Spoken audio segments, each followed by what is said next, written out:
ಎಲ್ಲರಿಗೂ ನಮಸ್ಕಾರ. ಸರಸ್ವತಿ ಸರಳ ಅಡಿಗೆಗೆ ಸ್ವಾಗತ. ಬರ್ರಿ ಇವತ್ತಿ ನೋಡಿದವಳು ನಾನು ನಿಮ್ಗೆ ಬೆಳಗಿನ ಉಪಹಾರದೊಂದು ರೆಸಿಪಿನ ತೋರಿಸ್ಲಿಕ್ಕತ್ತೀನಿ. ಇದೇನದೆ ಎಲ್ಲರ ಮನೆಯೊಳಗೂ ಮಾಡ್ತಾರೆ, ಒಬ್ಬೊಬ್ರದ್ದು ಒಂದೊಂದು ಥರ ಇರ್ತದೆ. ಇಲ್ಲಿ ನನ್ನ ಸ್ಟೈಲ್ ಒಳಗೆ ನಾನು ಹೆಂಗೆ ಮಾಡಿ ಎಂಬುದನ್ನು ಈ ವಿಡಿಯೋದೊಳಗೆ ತೋರಿಸ್ಲಿಕ್ಕತ್ತೀನಿ. ಅಗ್ದಿ ರುಚಿ ಇರ್ತದೆ, ಮಾಡ್ಕೊಳ್ಳಿಕ್ಕೂ ಅಗ್ದಿ ಸರಳ ನೋಡ್ರಿ. ಇದನ್ನ ಬೆಳಗ್ಗೆ ಮಾಡ್ಕೋಬೋದು, ನೀವು ಸಾಯಂಕಾಲ ಚಹಾ ಜೊತೆಗೆ ಮಾಡ್ಕೋಬೋದು. ಅಷ್ಟೊಂದು ರುಚಿ ಇರ್ತದೆ ಮತ್ತು ಮಾಡೋದು ಅದು ಅಗ್ದಿ ಸರಳದ, ತಿನ್ಲಿಕ್ಕೂ ಭಾಳ ರುಚಿ ಇರ್ತದೆ. ನೀನು ಹೆಂಗೆ ಮಾಡಿದೆ, ಏನೇನು ಸಾಮಾನು ಬೇಕೆಂಬುದನ್ನು ಈ ವಿಡಿಯೋದೊಳಗೆ ಈಗ ನೋಡ್ಕೊಂಬರೋಣಂತ. ಇಲ್ಲ ನಾನು ಒಂದು ಬುಟ್ಟಿ ಮಂಡಕ್ಕಿ ಏನದ ತೊಯ್ಸ್ಲಿಕ್ಕೆ ಒಂದು ಬುಟ್ಟಿಗೆ ಹಾಕೊಂಡಿದ್ದೀನಿ ಮತ್ತು ಇವನ್ನೆಲ್ಲ ಸ್ವಚ್ಛ ಮಾಡಿ ಇಟ್ಕೊಂಡಿದ್ದೀನಿ ನಾನು. ಇಲ್ಲೇ ಮಂಡಕ್ಕಿಗೆ ಏನದ ನೀರು ಹಾಕೋಣ. ಇದರಿಂದ 4 ರಿಂದ 5 ನಿಮಿಷ ಇದನ್ನು ನೀರೊಳಗೆ ಬಿಟ್ಟರೆ ಮಂಡಕ್ಕಿ ಮೃದುವಾಗಿ ಬರ್ತಾವೆ ಮತ್ತು ಮೆತ್ತಗಿರ್ತಾವೆ. ಸಂಜೆವರೆಗೂ ನೀವು ಇದನ್ನ ಇಟ್ಕೊಂಡು ತಿನ್ಬೋದು, ಅಷ್ಟು ಮೆತ್ತಗೆ ಆಗ್ತಾವೆ. ಹಿಂದೆ ತೆಗೆದು ಅಂದರೆ ಹತ್ತಿ ಕಾಳದಂಗೆ ಆಗ್ತಾವೆ, ಅಂದರೆ ಉದುರುದ್ರು ಭಾಳ ಆಗ್ತಾವೆ. ಅದಕ್ಕೊಂದು 2-5 ನಿಮಿಷ ಏನದ ಇದನ್ನು ನೀರೊಳಗೆ ಇಡೋಣಂತ. ಒಂದು ಮಿಕ್ಸರ್ ಜಾರ್ನ ಏನಿದೆ ಅರ್ಧ ಬಟ್ಲದಷ್ಟು ಪುಟಾಣಿ ಹಾಕೊಳ್ತೀನಿ ನೋಡ್ರಿ. ಒಂದು ಸಣ್ಣ ತುಂಡೇನದ ಒಣ ಕೊಬ್ಬರಿನ ಹಿಂಗೆ ಹೆಚ್ಚಿಟ್ಕೊಂಡಿನಿ. ಇದನ್ನೇನದ ಇದಕ್ಕೆ ಹಾಕೋಣ. ಇಲ್ಲೇ 1 ಚಮಚ ಸಕ್ಕರೆ, 1 ಚಮಚ ಜೀರಿಗೆನ ಹಾಕ್ಕೊಳ್ತೀನಿ. ಇದನ್ನೇನದ ಮೊದಲಿಗೆ ಪುಡಿ ಮಾಡ್ಕೊಂಬರೋಣ ಅಂತ ನೋಡ್ರಿ. ಪುಡಿ ಏನದ ಇಲ್ಲೇ ಬುಟ್ಟಿಗೆ ತಕ್ಕೋಣ. ಈಗ ಇದೇ ಜಾರಿಗೆ ನಾನು ಕೊತ್ತಂಬರಿ ಹಾಕೊಳಕತ್ತೀನಿ, 2 ಹಸಿಮೆಣ್ಸಿನ್ಕಾಯಿ ಹಾಕೊಳಕತ್ತೀನಿ, 1 ಕಡ್ಡಿ ಏನದ ಕರಿಬೇವು ಹಾಕೊಳಕತ್ತೀನಿ. ನೀರು ಹಾಕ್ಲಾರ್ದಂಗೆ ತರಿಯಾಗಿ ಏನದ ಇದನ್ನ ರುಬ್ಕೋಣ ನೋಡ್ರಿ. ಹಸಿಮೆಣ್ಸಿನ್ಕಾಯಿ ಕೊತ್ತಂಬರಿದು ಪೇಸ್ಟ್. ಇಲ್ಲೇ ಮಂಡಕ್ಕಿ ಒಗ್ಗರಣೆ ಹಾಕೊಳ್ಳಿಕ್ಕೆ ನಾನು ಗ್ಯಾಸ್ ಹೊತ್ತಿಸಿ ಬಾಣಲೆ ಇಟ್ಕೊಂಡಿನಿ. ಇದಕ್ಕೆ ಎಣ್ಣೆ ಹಾಕೋಣ. ಈಗ ನೋಡ್ರಿ ಎಣ್ಣೆ ಹಾಕೊಳಕತ್ತೀನಿ, ಸಾಸಿವೆ ಹಾಕೋಣ,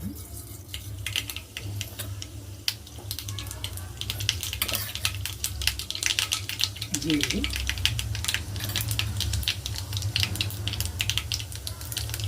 ಅಷ್ಟು ಪುಡಿ ಹಾಕೋಣ. ಇಲ್ಲೇನಾದ್ರೆ ನಾನು ಒಂದು ಉಳ್ಳಾಗಡ್ಡಿನ ಹಿಂಗೆ ಉದ್ದ ಹೆಚ್ಚಿಕೊಂಡು ಸ್ವಲ್ಪ ಕೈಯೊಳಗೆ ಹಿಂಗೆ ಮಾಡಿಕೊಂಡು ಹಾಕೋಣ.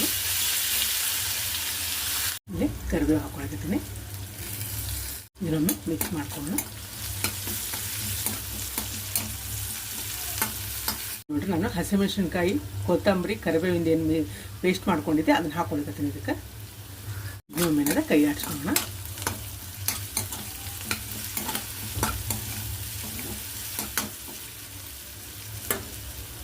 ಒಂದು 2 ಚಮಚದಷ್ಟು ಹಸಿ ಬಟಾಣಿ ಹಾಕೊಳ್ಕತ್ತೀನಿ.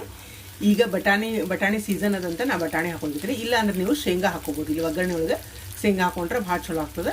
ನಾ ಬಟಾಣಿ ಹಾಕೊಂಡಿದ್ದಕ್ಕೆ ಶೇಂಗಾ ಹಾಕೊಂಡಿಲ್ಲ. ಈಗ 2 ಟೊಮೆಟೊನ ಹೆಚ್ಚಿಕೊಂಡಿನಿ, ಅದನ್ನ ಹಾಕ್ಲಿಕ್ಕತ್ತೀನಿ. ಇನ್ನೊಮ್ಮೆ ಏನದ ಮಿಕ್ಸ್ ಮಾಡ್ಕೊಂಡು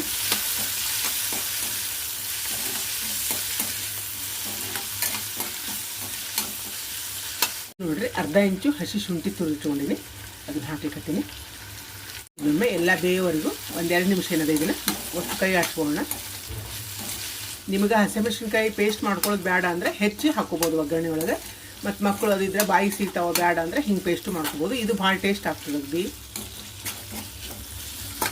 ರುಚಿಗೆ ತಕ್ಕಷ್ಟು ಉಪ್ಪು ಹಾಕೋಣ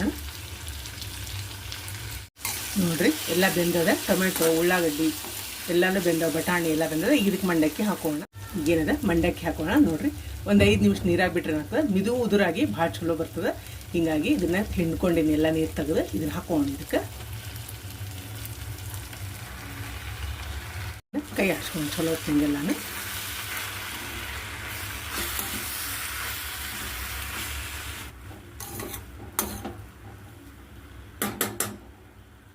ಇಲ್ಲೇನಿದೆ ನಾ ಪುಡಿ ಮಾಡ್ಕೊಂಬಂದಿದ್ದಲ್ಲಾಗಲೇ ಕೊಬ್ಬರಿ, ಪುಟಾಣಿ, ಸಕ್ಕರೆ ಮತ್ತು ಜೀರಿಗೆ ಆ ಪುಡಿನ ಹಾಕೊಳ್ಕತ್ತೀನಿ. ನೀವು ಹಿಂಗೆ ಪುಡಿ ಮಾಡಿಟ್ಕೊಂಡು ಇದನ್ನೆಲ್ಲದಕ್ಕೂ ಬಳಸ್ಕೋಬೋದು. ಅಂದರೆ ಪಲ್ಯಗಳಿಗೆ ಹಾಕೋಬೋದು.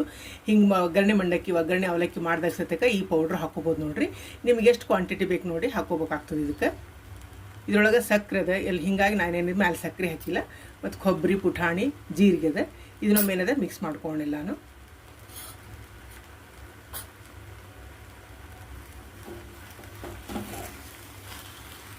ನೋಡ್ರಿ, ಉದುರಾಗಿ ಮಿದುವಾಗಿ ರುಚಿಯಾದಂಥ ಒಂದೇನದ ಒಗ್ಗರಣೆ ಮಂಡಕ್ಕಿ ರೆಡಿ ಆಯ್ತು. ಈ ಒಗ್ಗರಣೆ ಮಂಡಕ್ಕಿ ಜೊತೆ ಏನದ ಮಿರ್ಚಿ ಅಥವಾ ಪುಡಿ ಬಜ್ಜಿ ಅಥವಾ ಉಳ್ಳಾಗಡ್ಡಿ ಬಜ್ಜಿ ಮಾಡ್ಕೊಂಡ್ರೆ ಭಾಳ ರುಚಿ ಇರ್ತದೆ. ಅದು ಏನಿಲ್ಲ ಅಂದ್ರೆ ನೀವು ಖಾರ ಸೇವು ಆದರೂ ಹಾಕ್ಕೊಂಡು ತಿನ್ಬೇಕಾಗ್ತದೆ. ಈಗ ಇದ್ರ ಜೊತೆ ನಾವೇನದ ಉಳ್ಳಾಗಡ್ಡಿದು ಪುಡಿ ಬಜ್ಜಿ ಮಾಡ್ಕೊಳ್ಳೋಣಂತ ನೋಡ್ರಿ. ಎಷ್ಟು ಚಲೋ ಬಂದದ ಅಗ್ದಿ. ನನಗೇನದ ಇದಕ್ಕೆ ಸ್ವಲ್ಪ ಹಸಿ ಕೊಬ್ಬರಿ ಹಾಕೊಳಕತ್ತೀನಿ, ಕೊತ್ತಂಬರಿ ಹಾಕೋ.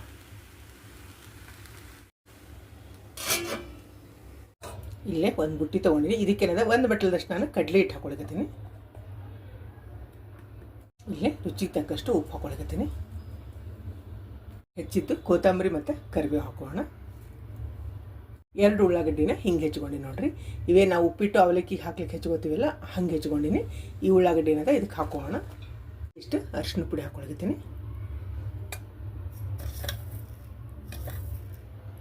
ಅರ್ಧ ಚಮಚೆ ಜೀರಿಗೆ ಹಾಕ್ತೀನಿ. ಅರ್ಧ ಚಮಚೆ ಏನದ ಖಾರ ಪುಡಿ ಹಾಕೋಣ. ಚಿಟಿಗೆ ಎಷ್ಟು ನೋಡ್ರಿ ಸೋಡಾ ಪುಡಿ ಹಾಕೊಳಕತ್ತೀನಿ. ಇದನ್ನೇನಿದೆ ಮೊದಲೊಮ್ಮೆ ಮಿಕ್ಸ್ ಮಾಡ್ಕೊಳ್ಳೋಣ. ಇಲ್ಲೇ ನೀರು ಹಾಕೊಳಕತ್ತೀನಿ. ನೀರು ಹಾಕ್ಕೊಂಡು ನಾವು ಬಜ್ಜಿ ಹಿಟ್ಟಿನ ಹದಕ್ಕಂದ್ರೆ ಕಲಿಸ್ಕೋಬೇಕಾಗ್ತದೆ. ಇದನ್ನು ಇಷ್ಟು ಕಲಿಸ್ಕೊಂಡ್ರೆ ಎಣ್ಣೆ ಒಳಗೆ ನಮಗೆ ಬಿಡ್ಲಿಕ್ಕೆ ಸರಳ ಆಗೋಂಗೆ ಇಷ್ಟು ಹದಕ್ಕೆ ಕಲಿಸ್ಕೊಂಡ್ರೆ ಸಾಕಾಗ್ತದೆ. ಇದು ನೋಡಿರಿ ನಾನು ಗ್ಯಾಸ್ ಹತ್ತಿಸಿ ಬಾಣಲೆದೊಳಗೆ ಎಣ್ಣೆ ಇಟ್ಕೊಂಡಿನಿ.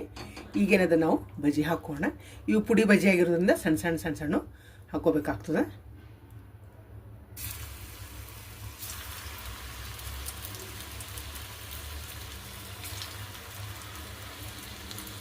ನೀವು ಎಲ್ಲ ಜಾತ್ರೆ ಒಳಗೆಲ್ಲ ತಿಂದಿರ್ತಿರಲ್ಲ, ಈ ಟೈಪ್ ಬಜ್ಜಿ ಭಾಳ ರುಚಿ ಇರ್ತಾವೆ ಇವು. ಮತ್ತು ಮಂಡಕ್ಕಿ ಜೊತೆ ಅಂತೂ ಭಾಳ ರುಚಿ ಆಗ್ತಾವೆ. ಅಗ್ದಿ ನೀವು ಹಚ್ಚಿದ ಮಂಡಕ್ಕಿ ಅಥವಾ ಹಿಂಗೆ ಒಗ್ಗರಣೆ ಮಂಡಕ್ಕಿ ಎಲ್ಲದಕ್ಕೂ ಏನದ ಭಾಳ ಚಲೋ ಆಗ್ತಾವೆ.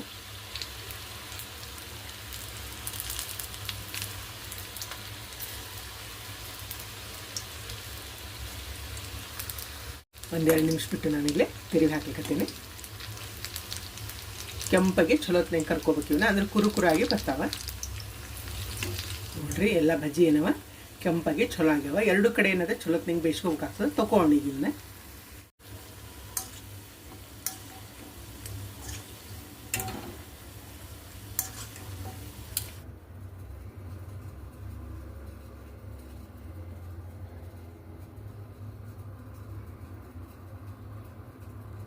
ನೋಡಿದ್ರಲ್ಲ ಒಗ್ಗರಣೆ ಮಂಡಕ್ಕಿ ಮತ್ತೇನದ ಇವು ಪುಡಿ ಬಜ್ಜಿ ಮಾಡೋದು ನೋಡ್ರಿ ಎಷ್ಟು ಚಲೋ ಆಗ್ಯಾವ. ಏನು ಅಕ್ಕಿ ಹಿಟ್ಟು ಹಾಕಿಲ್ಲ, ಎಲ್ಲ ಬರೀ ಕಡಲೆ ಹಿಟ್ಟಿಂದ ಕುರುಕುರು ಆಗಿ ಭಾಳ ಚಲೋ ಆಗ್ತಾವೆ.